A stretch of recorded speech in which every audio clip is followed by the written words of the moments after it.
হ্যাঁ বন্ধুরা, চলে আসছি ফরেস্ট অফিসের ঘাটে। আলহামদুলিল্লাহ, আল্লাহ নিরাশ করে নাই। একটা কালবাউস মাছ পেয়েছি, আধা কেজির কাছাকাছি হবে।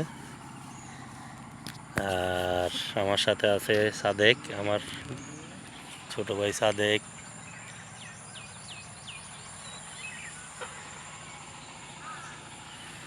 ফেলে রেখেছি 4টা বড়শি, 4টার মধ্যে একটার মাথা আনতে ভুলে গেছি। বাসায় রেখে চলে আসছি। যাক,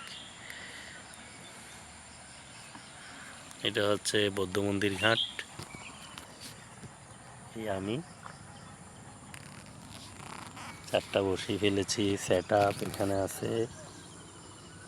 এদিকে খুব সুন্দর প্লেস। আল্লাহ যাতে সফল করে একটা বড় মাছ লাগাতে পারি, দোয়া করবেন। আসসালামু আলাইকুম।